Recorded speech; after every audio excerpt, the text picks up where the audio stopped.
written by Viva la Egla. This is a typed copy of a note left by John Harris in a safe deposit box at Barclays in London, with instructions not to be opened and read until now.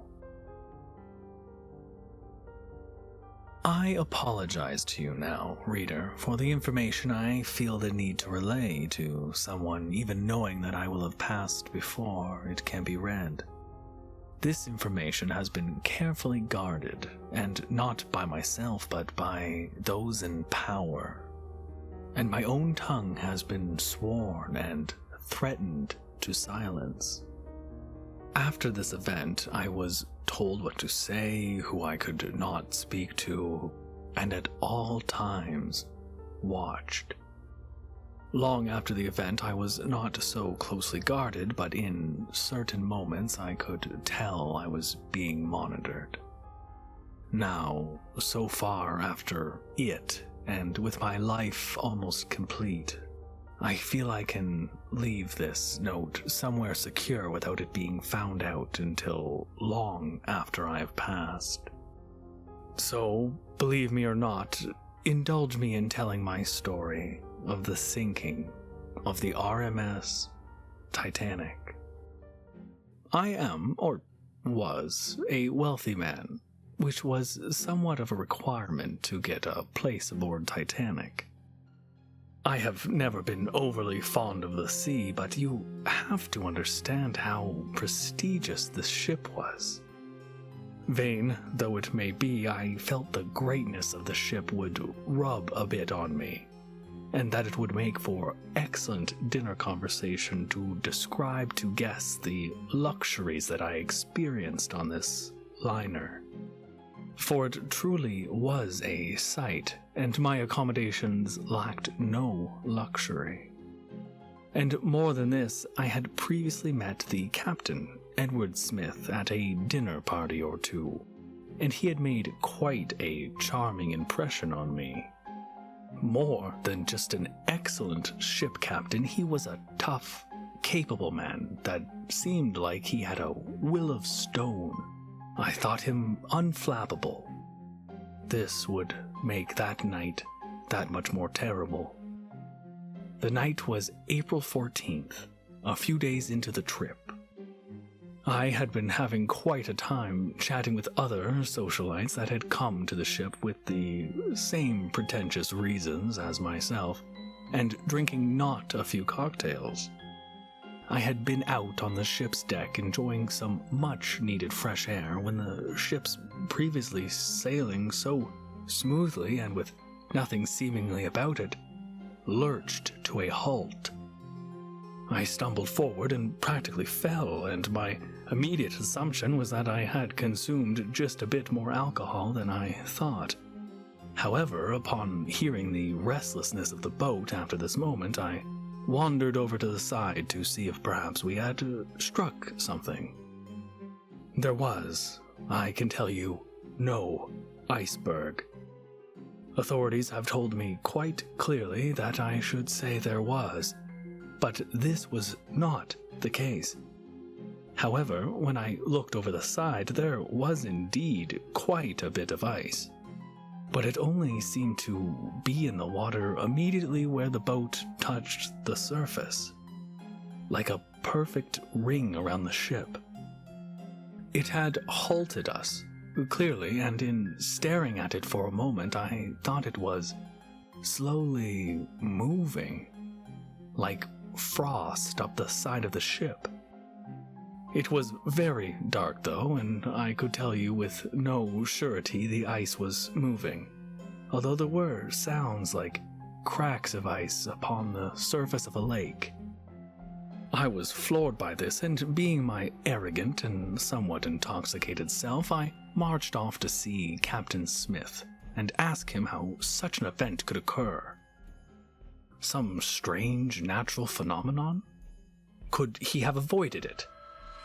My mind did not work too hard in the moment to come up with an answer, as I had forgotten exactly how to get to the bridge, and I was trying to think of what pompous thing I'd say to the crew to let me speak to the captain, But as I made my way up, I found no resistance. When I got to the door that I knew led to the bridge, it was both unattended and partially open. With great confidence, I sauntered through and opened my mouth to voice my complaint, when I saw a group of men in a tight huddle in the corner. One was Captain Smith, but there were 3 others that I did not recognize. 2 looked from their dress to be part of the crew, but the third looked to be some sort of priest to me, but rather off, and he wore no cross. While the others huddled about him, hunched as if secretive, his back stood straight, and he appeared to look at them almost with disdain. "We've misplaced them. The crew can't find them, but I brought them." The captain said these in a half-whisper, half-hiss that this priestly fellow sneered at. "You are aware of the toll, Captain." When the priest spoke, it seemed as though his mouth had been right next to both my ears, yet also said through some muffling barrier. The effect was profoundly confusing and caused me to speak. "Captain Smith, might I have an explanation?"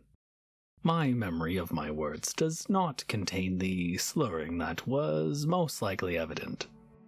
The captain's head whipped towards me then, and I saw in his eyes for just a moment a fear that I had never seen before. Not just in his eyes, but in everyone's. His lids were so pulled back that they might have fallen off for all I knew, and his eyes bloodshot as a drunk man. His head whipped back to the others, and I saw his jaw muscles clench and unclench continuously. His lack of concern for my question, and my now somewhat concern for his fear, prompted me to move closer to them. "Captain?" I asked again, but without the haughty confidence. "Payment will be collected," I heard the priest say, again alarmingly close and muffled, and as I stepped forward, he strode away from the men, past me to the door. I stopped for a moment, watching him leave, and then I turned back to the 3 crew members. I saw men in the wrestling with what looked like the end of the world. One was making akin to something to a choking noise and crying. Another was shaking so much I could hear his teeth chatter. But Captain Smith stood perfectly still, his eyes so wide they seemed to take up a greater portion of his face. His breathing sounded more labored. "Captain," I said again. His head whipped to me again, and when he spoke it was with great urgency. "Get to the damn lifeboats." His voice was gruff, and his face seemed to be turning red. I opened my mouth to speak, and he roared at me, "Get to the damn lifeboats." The power of his voice broke me, and I stumbled back, practically running out the door to the bridge. As I did, I heard the bells begin ringing, and the footsteps of the other 2 men as they ran out behind me. The 3 of us were sprinting to get to the deck, but they had the advantage of sobriety and strength of body, and outpaced me. As they burst out the door, I saw, as I ran, what seemed like a ludicrous amount of people on deck. I ran after the 2 crew members, as I assumed they would know the fastest way to the lifeboats. As we ran, though, I heard something again, and had the same feeling as when the priest spoke, of being right next to both my ears, but it was husky, deep, and sounded like the voice of someone with far too much saliva in their mouth, and came out sloppily. "I'm in the water," it said, and I froze. All movement around me seemed to freeze as well, and the ambient noise of other people stopped altogether. Although not the sound of the sea around us, my head turned to look towards the side of the boat. out of some preoccupying fear that something would climb on deck and I needed to see it. But there was nothing. I went to take a step to follow after the two men, but when I moved my leg, it instead moved towards the side of the boat. I felt my heart flutter and my breath catch as I took the step, not following it with my second leg as I knew it would bring me closer to the ledge. I attempted to look down at my foot to see why it did not go in the direction I tried to move it, but before my eyes could break away from the water, I heard the voice again. I'm in the water. The wet voice spoke with more urgency now. I heard people scream around me and saw as more people lurched towards the side of the boat, only to stop themselves. Then a noise started to come from off the side of the boat. A crunching sound, not so much like breaking ice now, but metal. Titanic shuddered a bit. We knew the boat was being broken. A few screams became many. People began sprinting, some careening sideways as they attempted to face away from the water. But in their panic, many simply ran the way their legs pulled them, and they were thrown off the ship. I still made no move, my muscles not betraying me unless I actively pushed them to work. As others ran off the boat, though, a new sound reached my ears. It sounded as if this mouth, overly full of liquid just behind my ears, was chewing. Crunches and smacks like a deranged man eating meat on a bone with his mouth open, consuming the meat and the bone. I broke at that moment and took 2 steps. They both pushed me closer to the edge. I caught myself after them, but I was crying with fear and all my muscles were shaking. Then some poor soul who was lost to fear saved me. A man came sprinting into me, knocking me off my feet and turning my eyes onto the deck.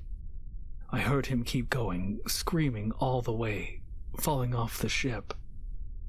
But with my eyes averted, I found I could scramble away. My eyes remained locked to the deck, and I went in the direction I had previously been moving. I would like to say I helped others, and tried to knock down or avert the eyes of those around me as I went by. But in truth, I was a coward, and so worried for my own safety that I did not think to help anyone but myself. Even as I half walked, half crawled, I felt something wheedling its way into my ear. It felt like a tongue dripping with saliva. And at first, as it felt pressed into my ear, I clapped my hands over them, thinking some physical abomination was trying to get to me, only to find that it continued past my hands. I staggered on, occasionally retching as the tongue went further. The feeling of something slick so far into my ear I thought it was liable to touch my mind. My outside perception seemed almost nil as I lost focus on anything but this horrific feeling. At last I felt myself reach the rigging where the lifeboats were. I could hear that others had gotten in, perhaps broken from the spell of the sea the same way I was, and I realized that the boat lay suspended over the ship. I had a moment of panic when I realized I would have to look over the edge to judge where the lifeboat was to be able to jump in. I felt another man shove against me as he jumped past, and I looked up to see his fate. Again, I saw the ocean, and the incorporeal appendage in my ear seemed yanked out. I didn't see the man I intended to watch jump as my eyes were mesmerized by the dark water. Get in the water. I heard the voice, and it seemed almost a gurgle, the words muddled and filthy. I sobbed for a moment, but I found that in my peripheral vision I could see the lifeboat. It was a bit of a jump, but close enough that I thought I could make it, even with my shaking limbs. As I moved to the edge to jump, all the while staring at the water, I felt the ship groan underneath me, and vibrations unsteady me. When I leapt, my eyes only barely aware of the lifeboat, I slipped on the moving ship. My fearful energy proved sufficient, though, and crashed amid a small group on the boat, my head colliding with another escapee. The lifeboat swung and shifted as I landed, and I had a moment of intense fear that it would flip and we would be dumped into the water, but the ropes kept us steady enough. I found upon arriving in this boat that the spell no longer seemed to force my vision or my muscles, and also nothing burrowed its way into my ears. When I looked down at the ship, though, I could see a structure beginning to form up the side, coming from where the sound of breaking metal had been. It looked like hundreds of spider legs grasped at the ship, pulling at it and extending slowly further out of the water. Then, when the legs seemed to reach their maximum length and could get no more purchase on the hull, from their end, two more, slightly smaller legs sprouted and began working their way up, tearing and pulling at the ship, all while passengers and crew flung themselves into the roiling water at the base of the boat. I stared down with horror, and with what limited sight I had, it appeared that, as they crashed into the water, they were then sucked deeper, even faster than their free fall had been. As the boat began to get pulled under, we knew we had to free the lifeboat lest we be sucked under with it. And despite our intense fears that it would consume our small boat, we freed ourselves. To our incomprehensible relief, we splashed into the water and rowed away, completely left alone by whatever was out there. We watched the ship break in half as this Leviathan sucked it down further. Not long after, we were picked up by another vessel, and as a whole we were collected and put on one boat. From there, a naval officer explained to us that what we saw was never to be repeated, on pain of death. They told us what our story would be: an iceberg, too few lifeboats, poor commanding and steering of the boat, etc. As I said before, when I returned to my life on land, I was beset by guards who made sure I revealed no secret. And after some time, when they were no longer assigned to me, I sometimes was aware of the cover of ones that watched me.